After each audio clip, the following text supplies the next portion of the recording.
Дорогие друзья, всем привет! Сегодня мы с вами приготовим супер вкусный десерт. Насыщенный, плотный, чуть тягучий шоколадный брауни с нежной кофейной карамелью, жареным фундуком и крупинками соли. И все это под слоем темного шоколада. В виде таких батончиков классический брауни становится еще богаче, роскошнее, интереснее и эффектнее. Давайте готовить! Итак, для брауни нам понадобится темный шоколад, алкализованный какао-порошок, сливочное масло. Я добавлю фундучную пасту, с ней брауни станет ароматнее. Можно также использовать миндальную или арахисовую пасту. Стандартные продукты: мука, сахар, яйца и обязательно соль. У меня хлопья, они не растворятся и будут приятно похрустывать в готовом десерте. И начинаем мы с того, что соединим сухие ингредиенты. К просеянной муке просеем какао-порошок и хорошо перемешаем между собой. К яйцам добавим весь сахар и тщательно взобьем миксером до образования густой, пышной, объемной светлой массы.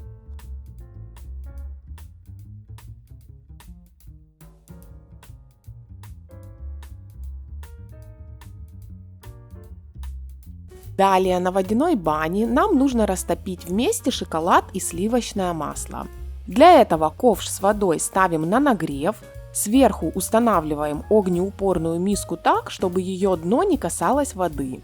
И так масса будет равномерно нагреваться от идущего пара, и ее необходимо постоянно перемешивать. Также для этих целей можно использовать микроволновку, нагревать массу короткими импульсами, также каждый раз хорошо перемешивая. И нагреваем массу до 45-50 градусов, не выше. Шоколад с маслом должны полностью объединиться, и получится однородная, гладкая, глянцевая масса. Аккуратно снимаем ее с бани и добавляем к ней фундучную пасту. Хорошо перемешиваем, масса приобретет потрясающий шоколадно-ореховый аромат. Теперь шоколадную массу нужно объединить со взбитыми яйцами. Вливаем ее постепенно, при этом все время аккуратно перемешиваем, чтобы она не опускалась на дно.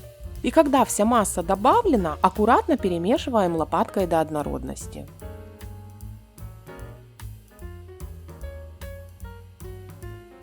Осталось добавить сухие ингредиенты и вмешать их лопаткой до получения однородного, густого, красивого теста. И в самом конце добавить хлопья соли и вмешать их.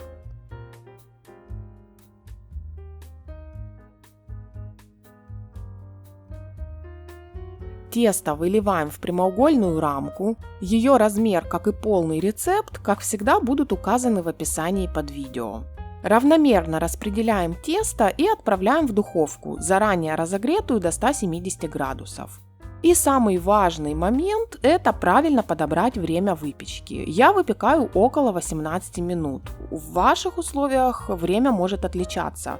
Нужно поймать момент, когда поверхность у брауни станет матовой, а внутри брауни останется влажным, но не сырым. При легком нажатии на поверхность она не будет проваливаться. Очень важно не пересушить брауни, иначе потеряется его смысл и не будет этой тягучей текстуры. Готовый брауни оставляем полностью остывать прямо в форме и затем убираем в холодильник до полного охлаждения. И только после этого достаем его из формы и нарезаем.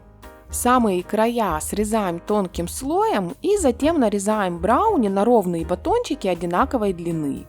Внутри брауни получается плотным и тягучим, с влажной, но нежной текстурой, не сырой, а именно такой бархатистой, насыщенной. После охлаждения в холодильнике брауни становится плотным, но если он постоит при комнатной температуре, то его текстура становится мягче и она меняется.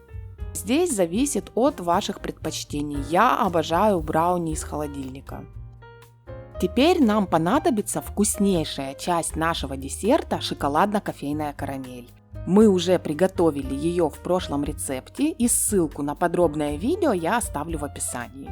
Карамель я заранее достала из холодильника и дождалась подходящей текстуры, чтобы с ней было удобно работать. При необходимости ее также можно очень аккуратно подогреть. Перекладываем карамель в кондитерский мешок и наносим на поверхность каждого кусочка брауни.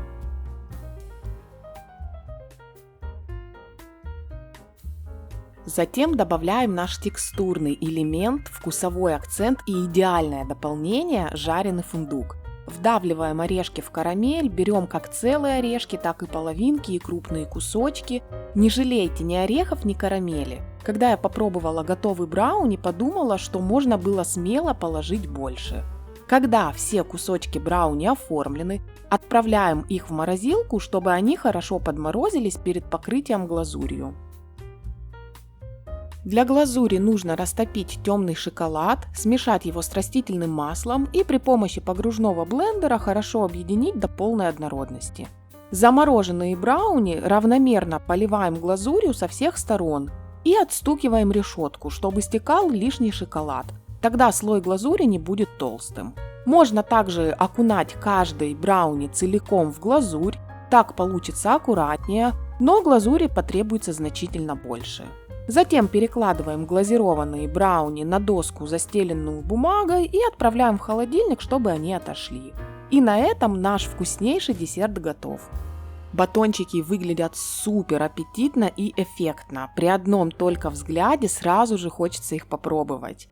Текстура и брауни, и карамели после холодильника и при комнатной температуре меняются. Выбирайте, как вам больше нравится, но сразу скажу, что оба варианта прекрасны. Батончики можно красиво упаковать в коробки, а можно каждый оформить индивидуально, получится очень стильно. Друзья, обязательно попробуйте, это очень-очень вкусно. Я надеюсь, что вы вдохновились, а у меня на этом все. Я, как всегда, благодарю вас всех за внимание. До встречи в новых видео, пока-пока.